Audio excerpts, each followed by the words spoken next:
प्रिय छात्रों, अब देखेंगे विशेषण के बारे में।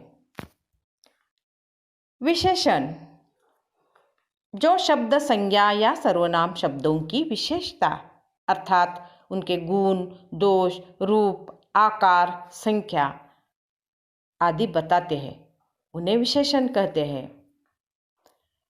यहाँ पर एक उदाहरण देखेंगे कि घोड़ा तेज दौड़ता है। यहाँ पर घोड़ा यह संज्ञा है, उसके बारे में क्या बताया गया है? विशेष बात कौन सी बताई गई है? तो तेज दौड़ने की है, यानी कि घोड़ा तेज दौड़ता है। कैसे दौड़ता है? तेज। घोड़ा दौड़ता है, लेकिन कैसे दौड़ता है? तो तेज दौड़ता है।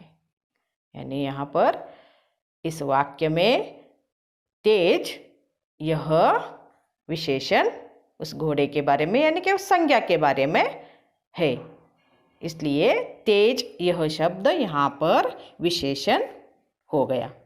ठीक है, दूसरा वाक्य देखेंगे, तुम बहुत भाग्यवान हो। यहाँ पर कौन सा विशेषण शब्द है? भाग्यवान, क्योंकि यहाँ पर संज्ञा या सर्वनाम के बारे में भाग्यवान यह शब्द विशेष बात बता रहा है, इसलिए यह शब्द विशेषण है। ठीक है, अब विशेषण के भेद। 4 भेद होते हैं विशेषण के।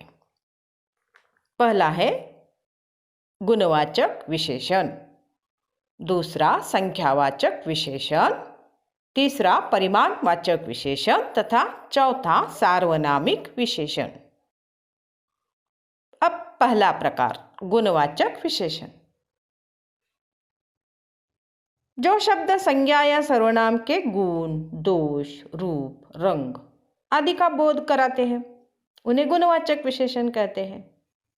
जैसे हरा, अच्छा, तेज, गोल आदि।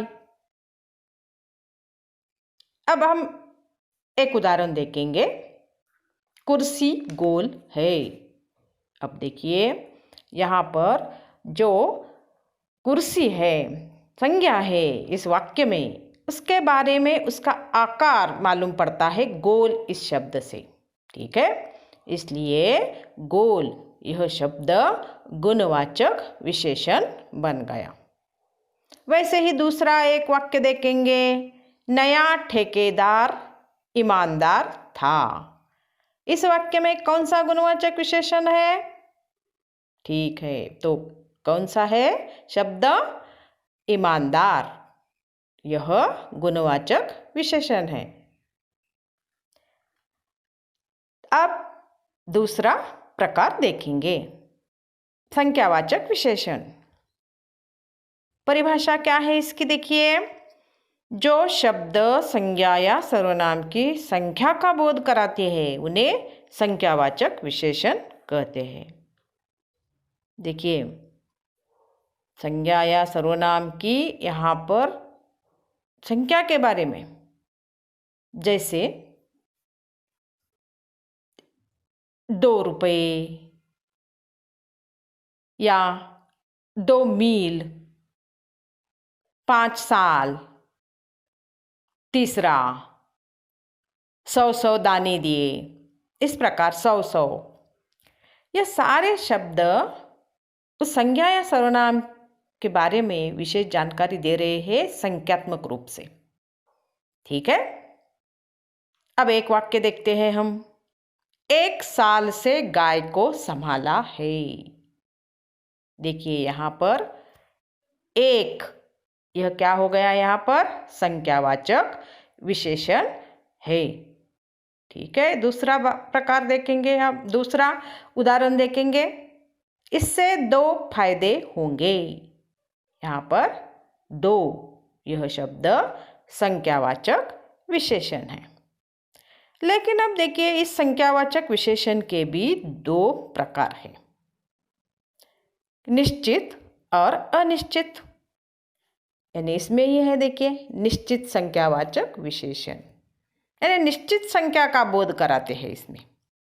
जैसे कि मैंने अभी जो उदाहरण दिए उसमें आपने देखा है, 1 या 2 इस प्रकार, या 100 या 5, ये सारे निश्चित संख्या का बोध कराते हैं। ठीक है। 3 आदमी, चारों दिशाएं, इस प्रकार इसमें एक निश्चित संख्या है, इसलिए यह निश्चित संख्यावाचक विशेषण। इसका उल्टा अब है अनिश्चित में। देखिए, जो शब्द संज्ञा या सर्वनाम की अनिश्चित संख्या का बोध कराते हैं, यानी कुछ निश्चित संख्या नहीं है, जैसे कि अनेक जानवर, कुछ लोग, इससे निश्चित किसी संख्या का बोध होता है क्या? नहीं होता। अतः यह शब्द अनिश्चित संख्यावाचक विशेषण है। जीवन के कुछ वर्ष ही बचे हैं, कुछ, इससे निश्चित संख्या का बोध नहीं होता, निश्चित संख्या मालूम नहीं होती।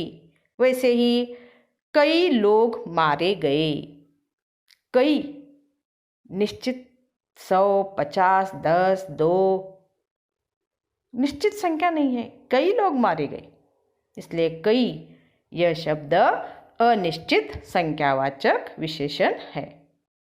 ठीक है। अब चलते हैं सर्व विशेषण के तीसरे भेद की तरफ, परिमाणवाचक विशेषण। अब देखिए, हमने संख्या के बारे में देखा, अब तीसरा प्रकार जो है वह है परिमाणवाचक।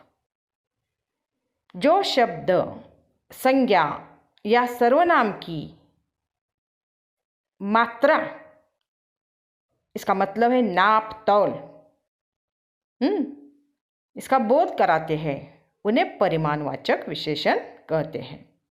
अब यह परिमाण कौन कौन से हैं? नाप तौल के साधन, मात्रा के साधन कौन से हैं? आपको पता ही है, जैसे मीटर, किलो, लीटर आदि। 2 मीटर कपड़ा, 4 किलो चीनी, 2 किलो चावल, 3 लीटर दूध, 4 मीटर कपड़ा आदि शब्दों में यहाँ पर हमें क्या मालूम पड़ता है? परिमाण। इन शब्दों से, जैसे कि मीटर, किलो, इसमें परिमाण का हमें बोध होता है, इसलिए यह सारे शब्द परिमाणवाचक विशेषण है। लेकिन अब इसमें भी 2 भेद है, जैसे कि संख्यावाचक के हैं वैसे ही इसमें भी 2 भेद, निश्चित और अनिश्चित। निश्चित परिमाणवाचक विशेषण, जो शब्द संज्ञा या सर्वनाम की निश्चित मात्रा का बोध कराते हैं, उन्हें निश्चित परिमाणवाचक विशेषण कहते हैं। जैसे 10 किलो आटा, 4 मीटर कपड़ा, इसमें 10 किलो, 4 मीटर, यह निश्चित परिमाण है यहाँ पर। ठीक है ना। अब इसके उल्टे अनिश्चित परिमाणवाचक, यानी कि संज्ञा या सर्वनाम की अनिश्चित मात्रा का बोध कराने वाले शब्द हो गए अनिश्चित परिमाणवाचक। जैसे थोड़े चावल, बहुत नमक, इससे थोड़े, बहुत, इन शब्दों से परिमाण तो है लेकिन अनिश्चित है, इसलिए यह शब्द बन गए अनिश्चित परिमाणवाचक विशेषण। ठीक है। अब चौथा प्रकार देखेंगे, सार्वनामिक विशेषण। जो सर्वनाम शब्द वाक्य में विशेषण का कार्य करते हैं।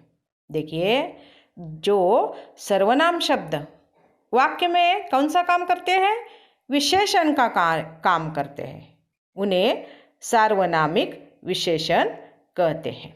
यानी होते तो है सर्वनाम ही, लेकिन यहाँ पर एक विशेषण के रूप में वे कार्य कर रहे हैं वाक्यों में, इसलिए उन्हें सार्वनामिक विशेषण कहते हैं। जैसे यह किताब मेरी नहीं है। यहाँ पर यह जो शब्द आया है वो वैसे देखा जाए तो सर्वनाम ही है, लेकिन यहाँ पर यह किताब यानी कि एक विशेषण के रूप में यह शब्द काम कर रहा है, इसलिए इस वाक्य में यह सार्वनामिक विशेषण है। दूसरा वाक्य है, इसके पीछे कोई साजिश होगी। यहाँ पर कोई, यह सर्वनाम होते हुए भी यहाँ पर इस वाक्य में विशेषण का काम कर रहा है, इसलिए कोई यह शब्द सार्वनामिक विशेषण है। ठीक है, बात समझ में आ गई?